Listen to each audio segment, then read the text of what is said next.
الحمدللہ نحمدہ ونصلی علی رسولہ الکریم۔ آج انشاءاللہ ہم سورہ مریم کا پہلا رکوع، اس کی میں تفسیر شروع کروں گا، مختصر لفظی ترجمہ گرامر ہو چکا۔ بسم اللہ الرحمن الرحیم، کاف ہا یا عین صاد، ذکر رحمت ربک عبدہ زکریا۔ یہ سورہ مریم ہے، مکی صورتوں میں سے ہے۔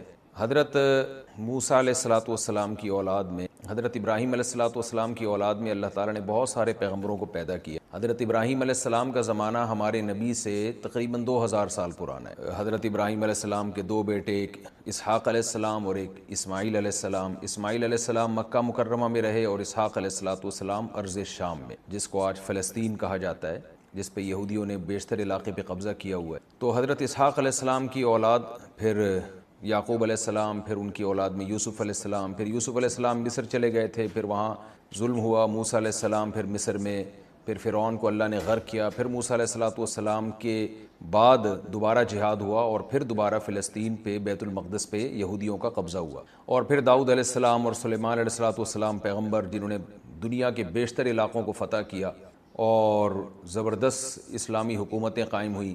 تو یہ سلسلہ چلتا رہا یہاں تک کہ حضرت عمران، حضرت عیسیٰ علیہ السلام، جو رسول اللہ صلی اللہ علیہ وسلم سے تقریباً 500 550 600 سال پہلے آخری بنی اسرائیل کے پیغمبر آئے، تو حضرت عیسیٰ علیہ السلام کی والدہ محترمہ تھی حضرت مریم، اور حضرت مریم کے خالو تھے حضرت زکریا علیہ السلام، اور زکریا علیہ السلام کی جو زوجہ تھیں وہ ظاہر حضرت مریم علیہ السلام کی خالہ تھی۔ تو حضرت مریم کی جو والدہ تھیں وہ حضرت عمران کی زوجہ تھیں۔ حضرت عمران کا قرآن میں اللہ نے ذکر کیا ہے، سورہ آل عمران میں اس کی ڈیٹیل بتا چکا ہوں۔ چونکہ سورہ مریم میں بھی حضرت زکریا علیہ السلام کا تذکرے سے یہ سورہ مریم شروع ہو رہی ہے، اور پھر آگے حضرت مریم اور عیسیٰ علیہ السلام کا، تو اس لیے میں نے مختصراً یہ نسب تھوڑا سا بیان کر دیا تاکہ آپ کے سامنے وہ پورا خاکہ دوبارہ آ جائے۔ تو بیت المقدس کے قریب ہی ان کی آبادی تھی۔ حضرت عمران بہت بڑے بزرگ تھے، ان کی زوجہ کے ہاں اولاد ہوئی حضرت مریم کی، اور آپ کی حضرت مریم کی والدہ کا انتقال ہو گیا، تو حضرت مریم کی کفالت کی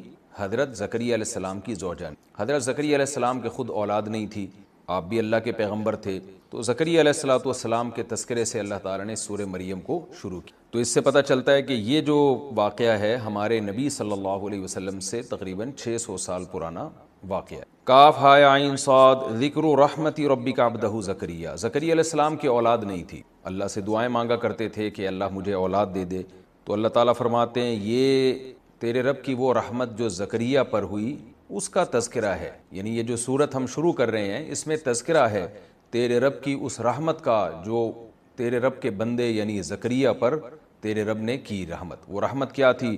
اذ نادا ربہ نداء خفیہ، جب زکریا نے اپنے رب کو چپکے سے پکارا۔ چپکے سے پکارنے کی دو حکمتیں ہو سکتی ہیں، ایک تو یہ وجہ ہو سکتی ہے کہ زکریا علیہ السلام اگر کھلے عام دعا مانگتے، لوگ استہزاء کرتے کہ اس بڑھاپے میں جب کہ بیوی بھی بانجھ ہو، کسی کو اولاد نہیں ملتی، تو آپ کیسی دعا مانگ رہے ہو اللہ تعالیٰ سے، یہ بھی حکمت ہو سکتی ہے۔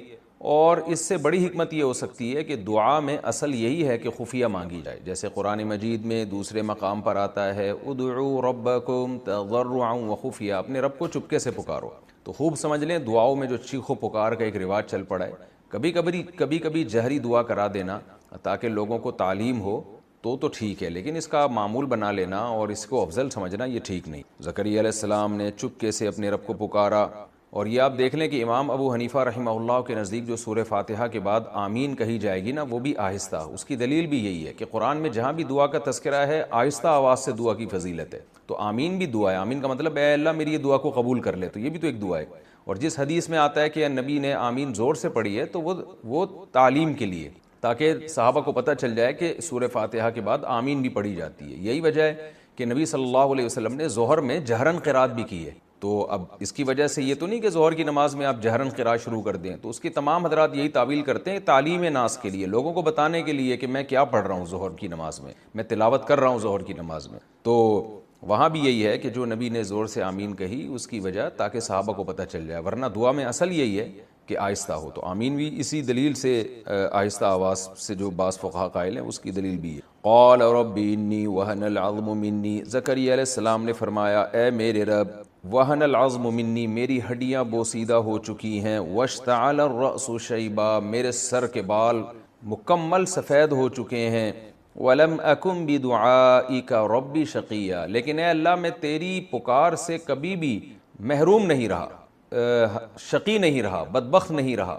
میں نے بتایا تھا نا شقی کا ترجمہ اردو میں تو بدبخت کیا جاتا ہے، لیکن نامراد زیادہ بہتر ترجمہ ہوگا، نامراد، یعنی ایسا کبھی نہیں ہوا کہ میں نے تجھ سے دعا مانگی ہو اور تو نے میری دعا کو قبول نہ کیا۔ تو زکریا علیہ السلام نے اپنے بڑھاپے کا اور اپنی بیوی کے بانجھ ہونے کا حوالہ کیوں دیا؟ اس لیے دیا کہ مجھے پتہ ہے کہ اسباب کی دنیا میں ایسی دعا مانگنا یہ عقل سے بعید ہے۔ اللہ تعالیٰ نے اس دنیا کو اسباب کے ساتھ جوڑا ہے، دعائیں بھی عام طور پہ وہ کی جاتی ہیں جن کا کوئی سبب ہو۔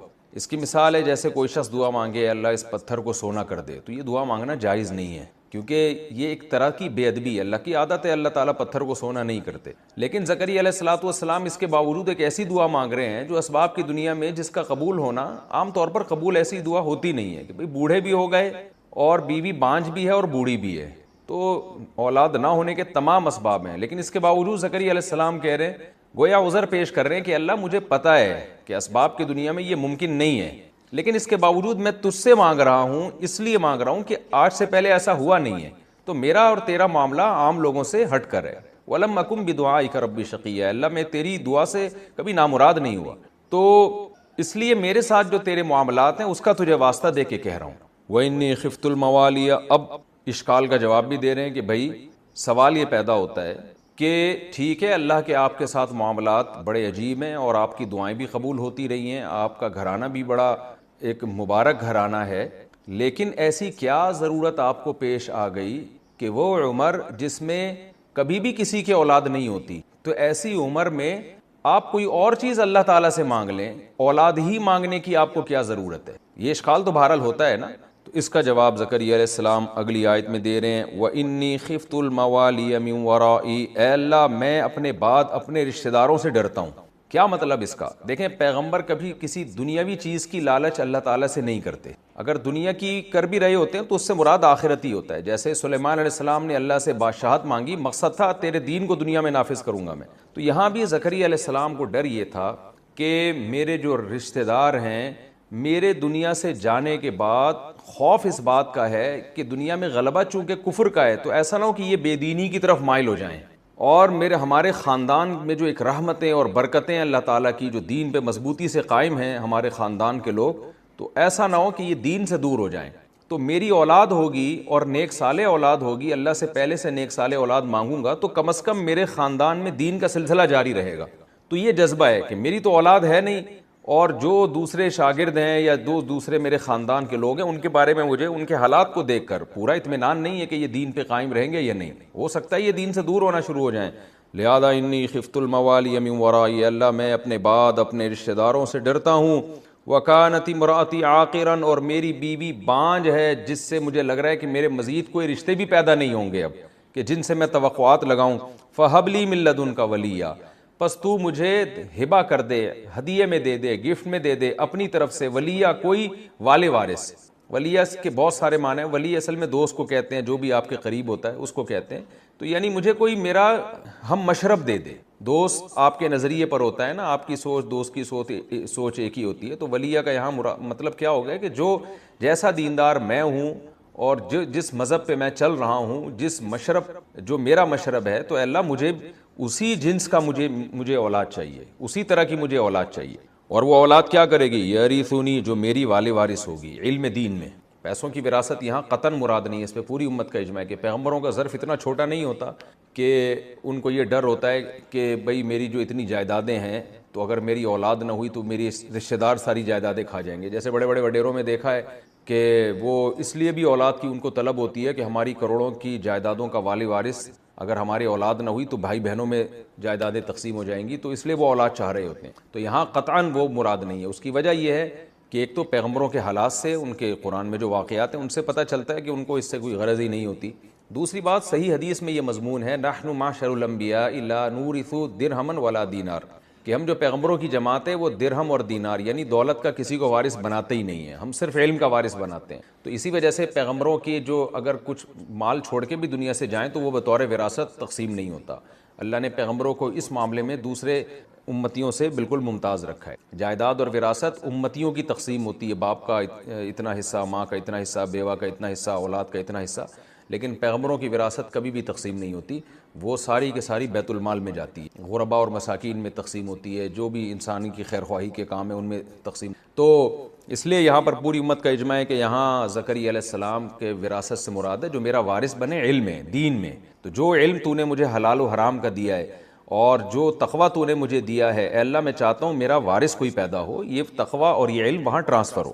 یرثنی ویرث من آل یعقوب، اور آل یعقوب کا بھی وارث ہو۔ تو نے ابراہیم علیہ السلام سے وعدے کیے تھے کہ ان کی اولاد میں تو دین کو جاری کرے گا۔ یعقوب علیہ السلام کی اولاد میں دین جاری ہوا، اسحاق علیہ السلام کے بیٹے یعقوب، ان کی اولاد میں دین جاری ہوتے ہوتے ہوتے ہوتے یہ سلسلہ مجھ تک پہنچا ہے۔ اب میرے اولاد نہیں ہے تو میرا تو سلسلہ رک گیا یہاں پہ۔ تو جو ابراہیم علیہ السلام سے تو نے وعدے کیے تھے تو میں چاہتا ہوں کہ وہ میری اولاد سے بھی ہوں، اس لیے بھی مجھے اولاد چاہیے۔ وَاجْعَلْهُ رَبِّي رَضِيًّا، اور اے اللہ تو، اے میرے رب تو اس کو بنا دے رضیہ، یعنی مرضیہ، مرضیہ کا مطلب پسندیدہ بنا دے اپنی نظر میں، کیونکہ میرا مقصد اولاد سے صرف دل بہلانا نہیں ہے، میرا مقصد اولاد سے کاروبار کو سنبھالنا نہیں ہے، تو میرا مقصد اولاد سے یہ کہ علم کا وارث بنے، تو وہ جبھی بنے گا جب وہ تیری مرضی کے مطابق ہوگا، یعنی دین پہ چلنے والا ہوگا، نیک اور صالح ہوگا۔ تو اولاد بھی چاہیے اور نیک اور صالح اولاد بھی چاہیے۔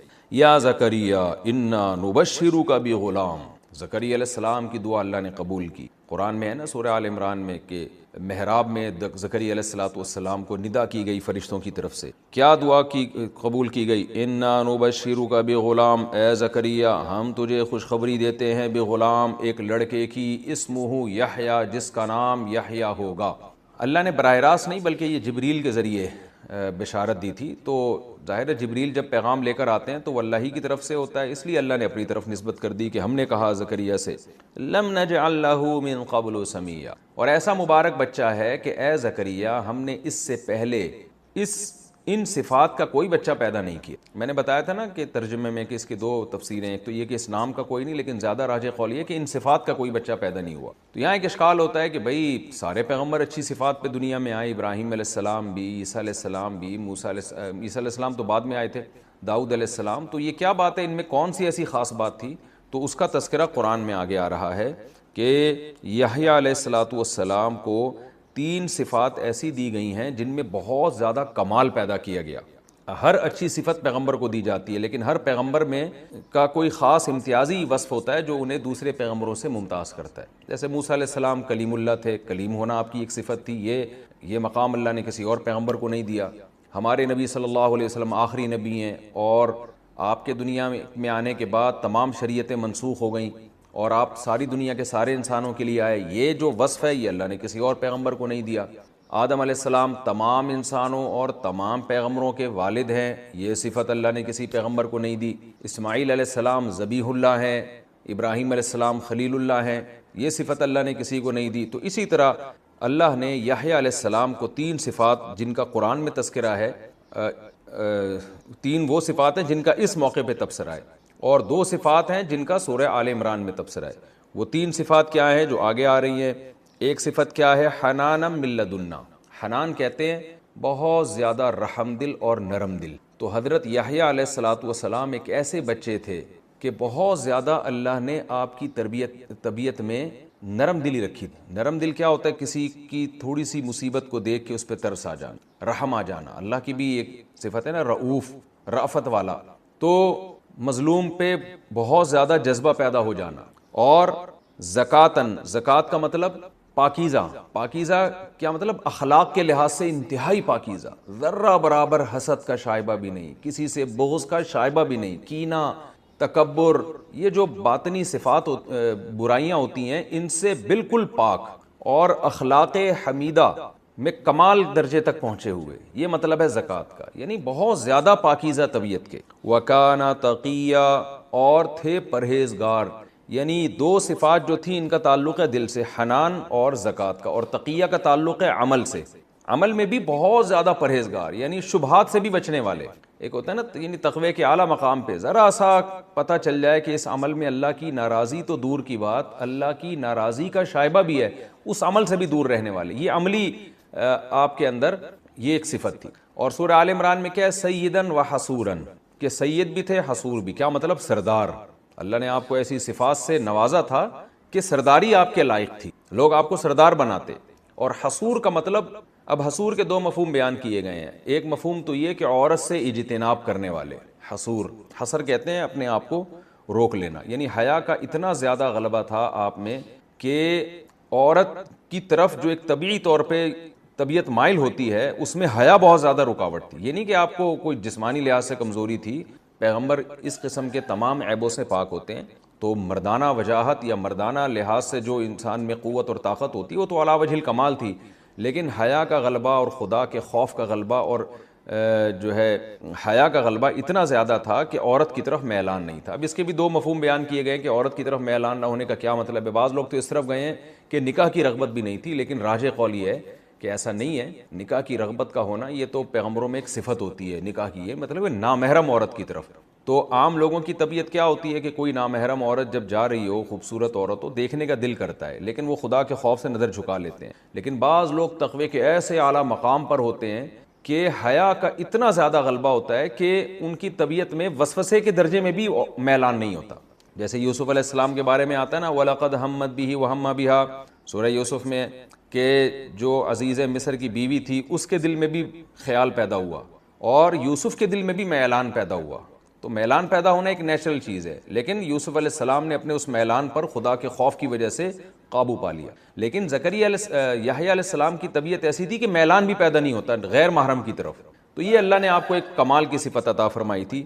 اب حصوراً یا تو ایک الگ صفت ہے یا تقیہ میں ہی داخل ہے وہ. تو اگر ایک الگ صفت مانے تو وہ چوتھی صفت ہو گئی، اور اگر تقیہ کے مفہوم میں ہی داخل کریں تو تقیہ ہی کے کمال یہ ہے کہ حصور ہو جائے انسان، اور غیر کی طرف جہاں ذرا سا بھی گناہ کا شائبہ بھی ہو اس طرف وسوسے کے درجے میں بھی اس چیز کا خیال نہ آئے.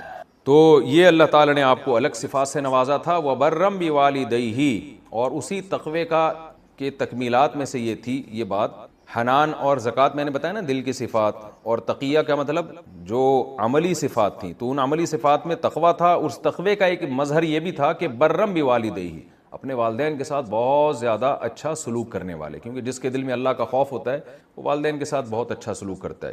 تو یہ دعا مانگی زکریا علیہ السلام نے، اور اللہ نے آپ کی دعا قبول کی اور فرمایا کہ اس صفات کا اس سے پہلے میں نے پیدا نہیں کیا. قال ربی انا یکون لی غلام، زکریا علیہ السلام نے فرمایا اے میرے رب میرے اولاد کیسے ہو جائے گی. وکانت امراتی عاقرا، میری بیوی تو بانجھ ہے. وقد بلغت من الکبر عتیا، اور میں بڑھاپے کی بھی انتہا کو پہنچ چکا ہوں. کیا مطلب یہ کہ اللہ تو نے مجھ سے اولاد کا تو وعدہ کر لیا، خوشخبری مل گئی، اس کی صورت کیا ہوگی؟ کوئی فرشتہ مجھے اولاد لا کے گود میں میری زوجہ کی گود میں رکھ کے چلا جائے گا؟ کیونکہ اس بڑھاپے میں حمل تو ٹھہرتا نہیں ہے، نہ میرے اندر زوجہ سے مقاربت کی قوت اور طاقت ہے، اور نہ میری زوجہ کو جو ایک جوان عورت کو حیض آتا ہے، مینسز آتے ہیں، وہ بھی نہیں آتے. تو اس میں تو اولاد کا امکان اسباب کی دنیا میں ختم ہو گیا. اب تو نے جو وعدہ کیا ہے تو اس کی صورت کیا بنے گی؟ یہ حضرت زکریا علیہ السلام کو اولاد کا شوق اتنا تھا نا کہ جب کوئی آپ سے وعدہ کر لے، یعنی ایک اشکال ہوتا ہے نا کہ بھئی جب اللہ نے وعدہ کر لیا آپ کو اولاد مل جائے گی، تو زکریا علیہ السلام کو تسلی ہو جانی چاہیے تھی، بیٹھ جاتے بس جیسے اللہ دینا چاہے گا دے دے گا. پھر اللہ سے سوال کیوں پوچھ رہے ہیں کہ کیسے ہوگی؟ اس کا جواب یہی ہے کہ جب کسی چیز کا بہت زیادہ شوق ہوتا ہے انسان کو اور خوشخبری ملتی ہے تو یہ اس کے دل میں یہ خیال آنا کہ اللہ اس کی کیا صورت ہوگی، یہ کیسے ہوگا، یہ نیچرل ہے. اور پیغمبروں کا اللہ سے تعلق ہے، لہذا زکریا علیہ السلام نے اللہ سے پوچھا ہے اللہ انا یکون لی غلام، میرے اولاد ہوگی کیسے؟ وکانت امراتی عاقرا، بیوی بانجھ بھی ہے اور میں بھی بڑھاپے کی انتہا کو پہنچ گیا، اب کوئی فرشتہ لا کے ہمیں بچہ دے گا، پکڑائے گا، یہ کیا صورت بنے گی؟ تو قال کذالک، اللہ نے فرمایا کذالک، اسی طرح ہوگا، تجھے اولاد ملے گی. کیسے ملے گی؟ یہ میرا، یہ یعنی اس میں اللہ نے اشارہ کر دیا کہ جیسے اولاد سب کے ہوتی ہے ایسے ہی تجھے ہوگی. یعنی تو جو یہ کہہ رہا ہے کہ میں بوڑھا ہو گیا، بیوی بانجھ ہو گئی، اس کی اللہ کی نظر میں کوئی حیثیت نہیں ہے. ایسے ہی اولاد ہوگی جیسے نیچرل طریقہ اولاد کے پیدا ہونے کا ہے. کیوں؟ وقد بلغت هو علی ہین وقد خلقتک من قبل ولم تک شیئا، کہ یہ کام مجھ پر بہت آسان ہے. یعنی تو یہ اشکال کر رہا ہے کہ میں بوڑھا اور بیوی بانجھ، تو یہ تیرے لیے عجیب بات ہے، میرے لیے عجیب بات نہیں ہے. ہوا علیہ ہین، یہ سب کام مجھ پر بہت آسان ہے کہ عورت بانجھ ہو اور شوہر بوڑھا ہو پھر بھی میں اولاد دے سکتا ہوں. اور اس کی دلیل کیا ہے؟ وقد خلقتک من قبل، اے زکریا اس سے پہلے میں نے تجھے بھی تو پیدا کیا ہے، ولم تک شیئا، اور تو کچھ بھی نہیں تھا، پانی کا ایک قطرہ تھا جس سے میں نے تجھے بنا لیا۔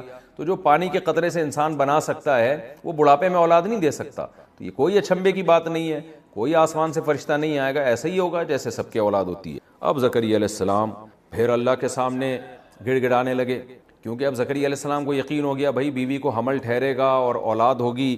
رب اجعل لی آیہ، اے اللہ کوئی علامت بتا دے، کیونکہ پہلے زمانے میں نہ الٹرا ساؤنڈ ہوا کرتا تھا اور نہ کوئی جو ہے وہ جدید آلات تھے جس سے حمل کا پتہ چلتا۔ 3-4 مہینے کے بعد جا کے جب بچے کا ایک پیٹ میں وزن ہوتا تو عورت کو احساس ہوتا۔ زکریا علیہ السلام اتنے خوش تھے اور اتنی اولاد کی طلب تھی آپ کو کہ گویا کہ مچلنے لگے۔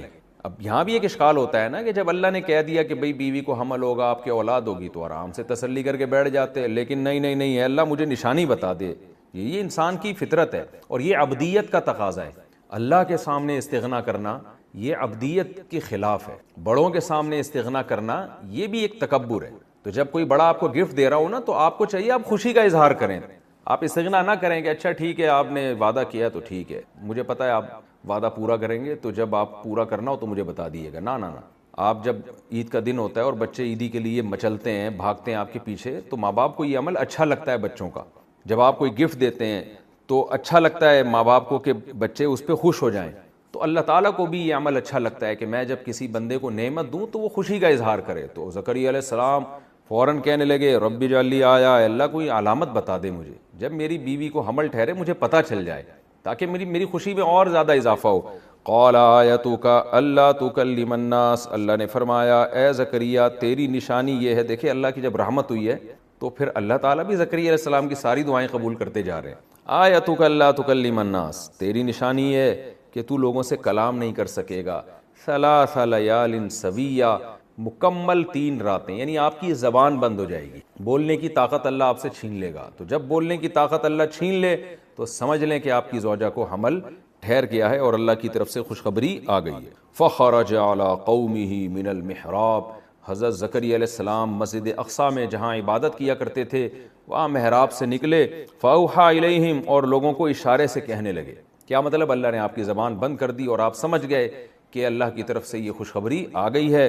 اور لوگوں سے کیا کہنے لگے؟ ان سبحوا بکرۃ وعشیہ، لوگوں اللہ کی پاکی بیان کرو صبح بھی اور شام بھی۔ انبیاء کی عادت ہوتی ہے، نیک لوگوں کی عادت ہوتی ہے، جب ان کو کوئی خوشی ملتی ہے تو وہ اللہ کو خود بھی بہت زیادہ یاد کرتے ہیں اور دوسروں کو بھی حکم دیتے ہیں کہ اللہ کو یاد کرو، اللہ کی حمد و ثنا کرو۔ جب مکہ فتح ہوا کتنی بڑی خوشخبری تھی، تو اللہ نے کیا فرمایا اپنے حبیب صلی اللہ علیہ وسلم سے؟ اذا جاء نصر اللہ والفتح ورأیت الناس يدخلون فی دین اللہ افواجا فسبح بحمد ربک واستغفر۔ اے نبی آپ اللہ کی حمد و ثنا کیجیے اور اس کی پاکی بیان کیجیے۔ تو جتنے بھی اہل اللہ ہیں ان کی ہمیشہ سے یہ سنت رہی ہے کہ جب بھی انہیں کوئی خوشی ملتی ہے خود بھی اللہ کی حمد و ثنا کرتے ہیں، لوگوں کو بھی۔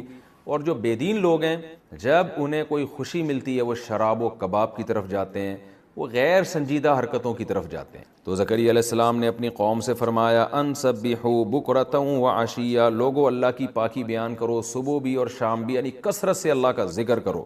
یا یحییٰ خذ الکتاب بقوہ، حضرت زکریا کے اولاد ہوئی اور یحییٰ علیہ السلام شعور کی عمر کو پہنچے۔ 7 سال کا جو بچہ ہے نا، یہ وہ عمر ہوتی ہے جس میں اس میں کچھ سمجھنے کی صلاحیت پیدا ہو جاتی تھے بچے، مگر جب سن شعور کو پہنچے کچھ نہ کچھ آپ میں شعور پیدا ہوا تو اللہ نے یحییٰ علیہ السلام سے کیا فرمایا؟ خذ الکتاب بقوہ، اے یحییٰ اس کتاب کو جس کو تورات کہا جاتا ہے، جو اللہ نے موسیٰ پہ نازل کی، اس وقت تک انجیل نازل نہیں ہوئی تھی، اس کتاب کو قوت سے تھام لیں۔ آپ نے اس پر مضبوطی سے عمل کرنا ہے اس کتاب پہ۔ کیوں؟ آپ کے باپ کی آپ وصیت ہو، آپ کے باپ کو میں نے بطور تحفہ میں آپ کو دیا ہے، لہذا آپ نے تورات کو مضبوطی سے تھام لینا ہے۔ وَآتَيْنَاهُ الْحُكْمَ صَبِيًّا، اللہ کہتے ہیں ہم نے آپ کو بچپن میں ہی علم عطا کر دیا تھا، نہ بلوغت سے پہلے ہی اللہ نے علم عطا کر دیا۔ بعض نے یہاں حکم سے مراد نبوت لی ہے، وہ بھی ایک مضبوط قول ہے۔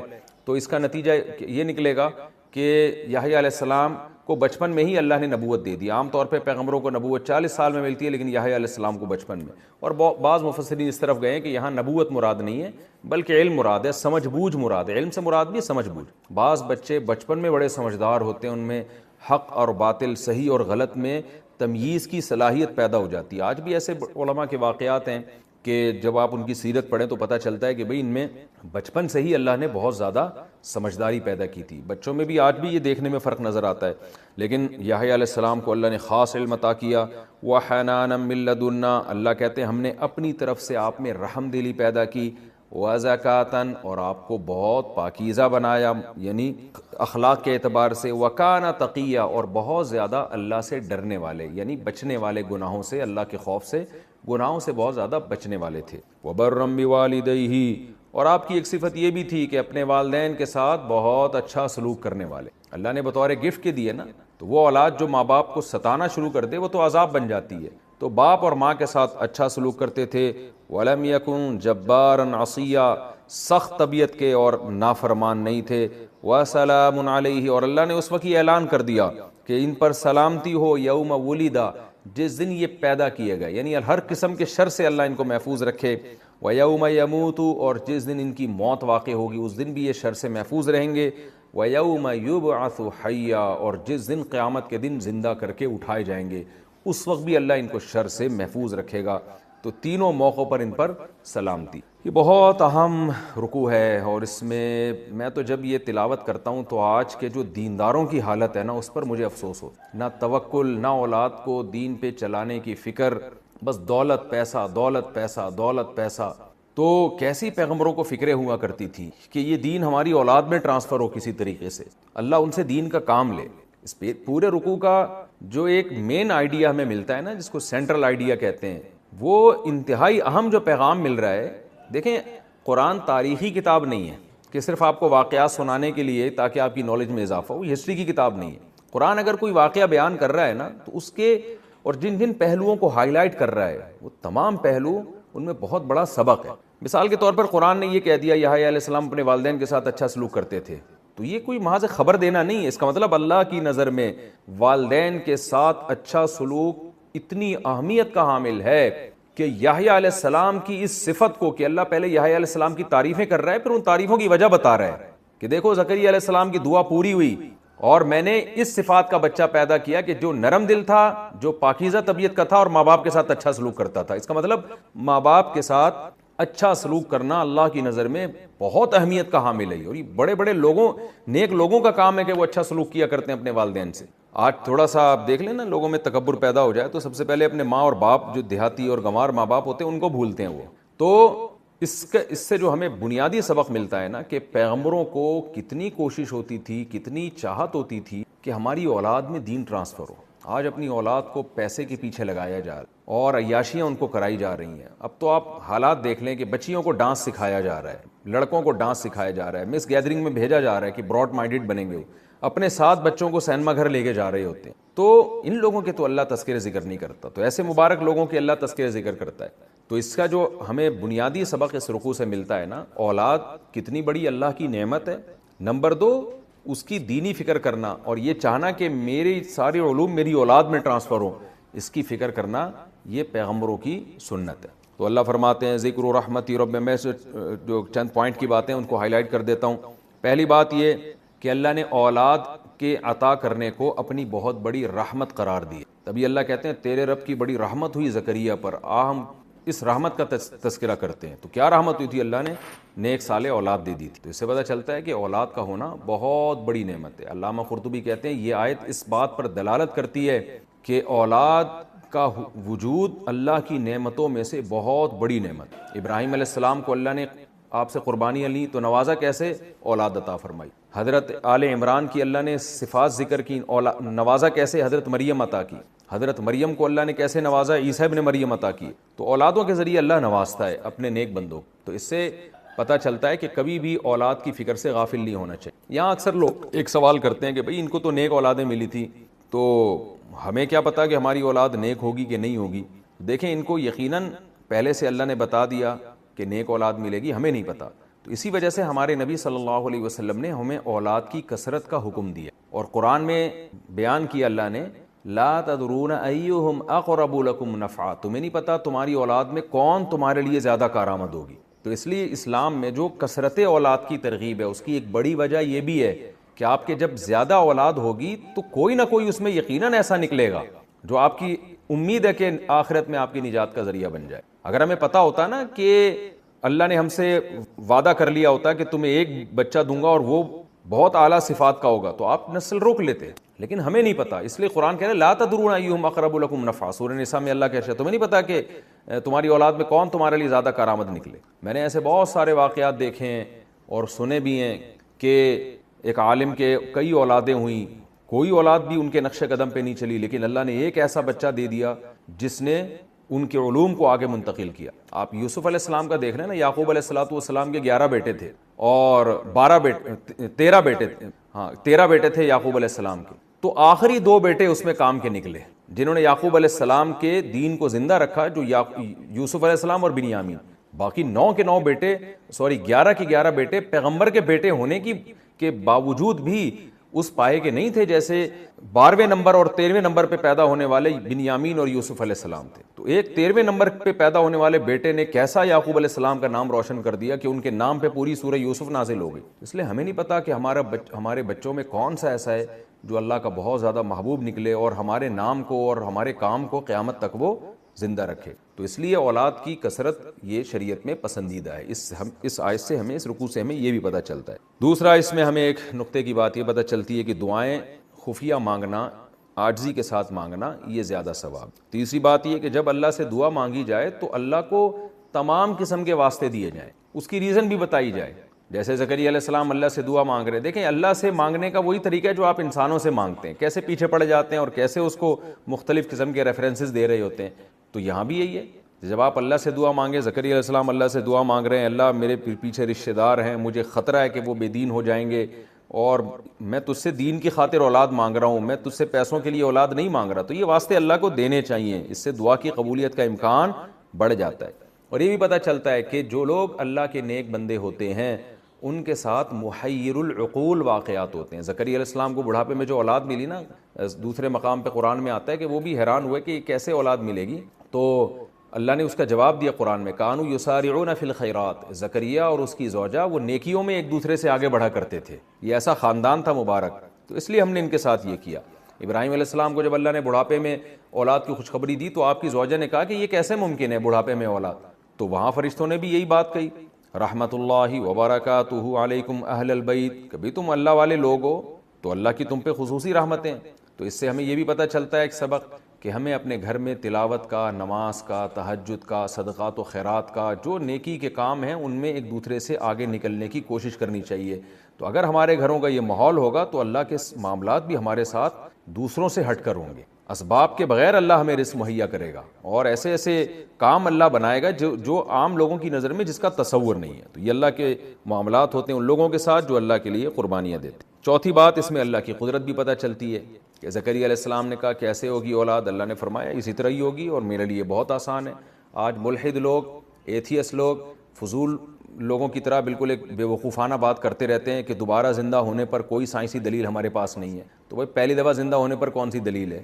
یہ تو تم نے دیکھ لیا کہ اس طرح سے بنا ہے تو اس کی لاجک پیش کر دی, نہ دیکھتے تو قیامت آ جاتی. سائنسدان کبھی بتا ہی نہیں سکتے تھے کہ انسان پیدا کیسے ہوا ہے, تو اب منی سے انسان کو بنتا ہوا دیکھ لیا تو بتا دیتے ہیں جی ایسے بنتا ہے. تو نہ دیکھا ہوتا تو کسی کو نہ پتا ہوتا, یہ پروسیس نہ دیکھا ہوتا تو کبھی بھی سائنسدان اس نتیجے پہ پہنچ ہی نہیں سکتے تھے کہ یہ پانی کا قطرہ ہے جس سے انسان بن کے وجود میں آیا ہے. تو ادھر ادھر کی پھینکتے رہتے وہ لمبی لمبی اور تھیوریز آتی رہتی, لیکن دیکھ لیا کہ بھی پانی ہے جو ماں کے رحم میں جاتا ہے اور اس طرح سے انسان بنتا ہے, تو اس کو دیکھ کے بتا رہے ہیں کہ ایسے بنتا ہے. تو اسی طرح اللہ نے یہاں بھی بتا دیا کہ جس نے پانی سے پہلی دفعہ پیدا کر دیا وہ کیوں نہیں پیدا کر سکتا, وہ بڑھاپے میں بھی انسان کو اولاد دے سکتا ہے. اور چوتھی بات یہ بھی پتہ چلی ہمیں کہ جب بڑوں کی طرف سے ہمیں کوئی نعمت ملنے والی ہوتی ہے تو ہمیں اس پہ خوشی کا اظہار کرنا چاہیے. اور جیسے زکریا علیہ السلام نے ایسے مچلنے لگے کہ اللہ بس تو مجھے جلدی سے نشانی بتا دے. اور یہ بات بھی ہمیں پتہ چلی کہ جب کوئی نعمت ملنی چاہیے تو ہمیں اللہ کا ذکر اور اس کی یاد میں اضافہ کرنا چاہیے. نعمت ملنے پر صدقہ خیرات کرنا چاہیے, زبان سے بھی اللہ کا ذکر ادا کرنا چاہیے. اور قرآن کی اہمیت کا بھی پتہ چلا. یحییٰ علیہ السلام جب پیدا ہوئے تو اللہ نے کیا فرمایا, یحییٰ علیہ السلام جب سن شعور تک پہنچے ہیں, یا یحییٰ خذ الکتاب بقوہ, اے یحییٰ اب اس تورات کو مضبوطی سے تھام لے. تو دیکھیں اب تورات تو منسوخ ہو چکی ہے, اب ہمارے پاس تورات سے بھی افضل کتاب ہے جس کو قرآن کہا جاتا ہے.